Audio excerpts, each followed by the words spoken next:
Choose your destiny. Flawless victory.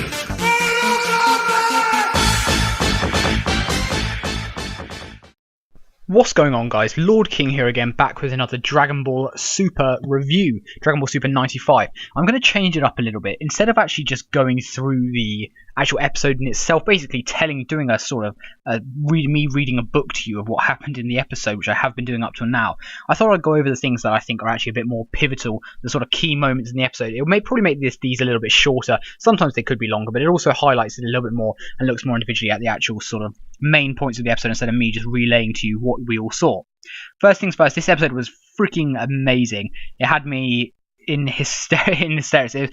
Frieza, I'm so happy in the sense Frieza is back. I was a little bit skeptical at first that Frieza was coming back again, but the fact that we've got that such villainous evil character back that we haven't seen in so long, a true evil character, it makes Dragon Ball Super a little bit more dark, but almost a bit of a similar sort of feeling to Goku Black Zamasu sort of darkness.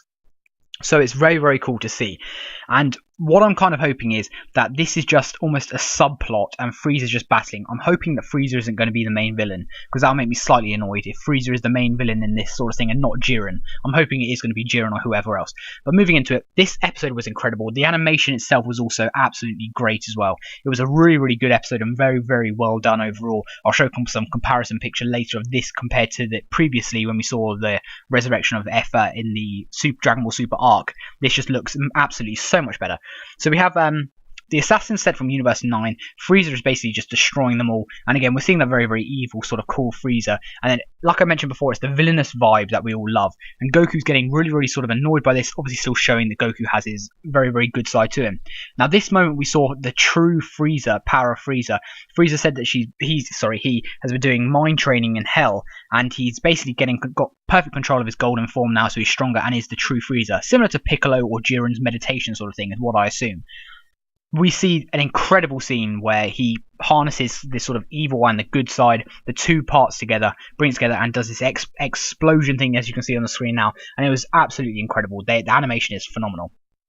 Universe 9, Sidra, the god of destruction, gives this dog assassin weird looking fellow some actual Hakai energy, so the god of destruction's energy to actually destroy Frieza. So what I find is very, very cool, that actually it's a transferable sort of energy, something that we didn't know before, that you can transfer this energy. So maybe Beerus could do the same thing to Goku or Vegeta eventually in the future to take them to the next level and make them the new god of destruction. And Whis could do it, something maybe quite cool. And we basically see one of the best scenes I've seen in a hell of a long time in Dragon Ball Super. This dog sort of weird thing does some cool tricks, and he basically manages to get Frieza stuck in one of the balls. And Frieza is doing this very, very struggling sort of thing and looks almost in pain as such, and it's a very, very, very cool scene because it's almost that mortal thing, and it takes us back to that the thought that we're almost brought up with the gods of destruction, that they are untouchable and their energy is the most crazy energy on earth, and nothing can touch their energy. Now, what we see in this next part was one of the best scenes I've seen in Dragon Ball Super for a hell of a long time, maybe one of my favourite scenes in Dragon Ball Super of all time, that top 10 sort of moment, where Frieza was basically just said, just joking, and he then started to control the energy, burst his hands out of the ball of this god of destruction's energy, and pretty much controls it and puts it into a ball himself, showing how damn powerful Frieza actually is now.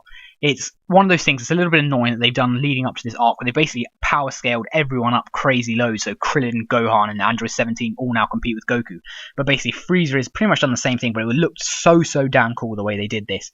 Frieza looked just it was amazing to control the God of Destruction's energy. So what I'm thinking is maybe the God of Destructions have different sort of tiers. Maybe Beerus is a stronger one, and Frieza and this Sidra isn't as strong, but who knows. So Frieza then basically turns on Goku, and this is another pivotal moment where he basically traps Goku in the energy ball, and Goku can't seem to escape it. The reason why I think he can't escape is simply because he's not in his blue form. I think he tried to transform into it, but I don't think he could because he was being quite contained. So I think that may be the main reason why he couldn't transform. Frieza basically then goes and destroys all the other assassins, showing us again the really, really evil sort of thing. I think they're trying to drill that in, that Frieza is this very evil person. And we see, again, another pivotal moment as I'm going over in this episode review. Frieza speaks to the God of Destruction and, as you can see, the Kai of Universe 9, saying that he wants to be a member of their team. If he can be revived, his conditions are he wants to be revived and be a member of their team. And again, as I mentioned, drilling into our heads that Frieza is so damn evil. He doesn't care about his own universe, Universe 7 being destroyed. All he wants is pretty much the destruction, I think, of Goku and all that. So he basically he wants to destroy his own universe and wants to be picked by Universe 9. This is all happening while Goku is trapped, so he isn't aware of what's going on, blah blah blah. So now I'm not sure if this is meant to be a double bluff and Frieza will actually come back and help Universe 7. I doubt it. Maybe he'll try and destroy those universes because he thinks his universe is the only one that should be alive. Either way, anything can happen.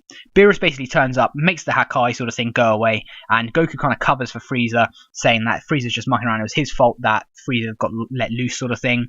And Beerus obviously knows that this is God energy, so he's very skeptical of Frieza at the moment. We then see one of the best animation pieces we've seen in a hell of a long time, as you can see on the screen right now. They have basically a point competition. First person to land on the other person wins. And they both do this incredible punch. And look at the animation on this. This was phenomenal. Now, this is a comparison coming up now of what it looks like compared to the animation previously. Just look at the difference. It's not even a question of the quality that has been upscaled. This arc, the amount of money and time they're putting into this arc, the Universal Tournament arc, is really, it gives me a hell of a lot of hope for this tournament coming up, that the animation is going to be so damn good. And I think this is the main thing to take away from this episode, is just the amount of time and effort they seem to be putting into this, especially the animation, and just the general coolness they're giving us was great. So as you can see, Frieza actually knocked the Super Saiyan Blue out of Goku, which is incredible. They both basically hit each other and pretty much knock each other out. And we're getting that sort of almost mutual respect, kind of brotherly thing. You know, when you fight with your brothers, that kind of thing. We're getting that almost that same vibe from these two. Even though Frieza kind of betrayed Goku this episode, we're getting that almost that little bit of that feeling. So we then basically, we get to actually go into the next week's sort of part. And we have a very cool thing where Goku finally senses Jiren. So Jiren, he says, oh wow, is that Jiren? He seems so damn strong. Which is a very cool thing to see, because now we all know Jiren is a hell of a lot stronger than we all thought, with Goku saying he senses his crazy energy. Now, the main thing I want to pick up from, again, the pivotal point of this next week's episode, is we see this gentleman on the screen right now, which is, as we all remember, he is one of those Yardrat characters that Goku learned how to use instant transmission from. If you all remember back in Dragon Ball Z, when he first learned instant transmission, this is the same outfit that Goku had on once he learned it and said that he'd just been at the planet and learnt this instant transmission. So what I'm thinking is, this is a character from Universe 6, and he will be maybe teaching these Saiyans, Kaba and whatnot, how to actually use instant transmission.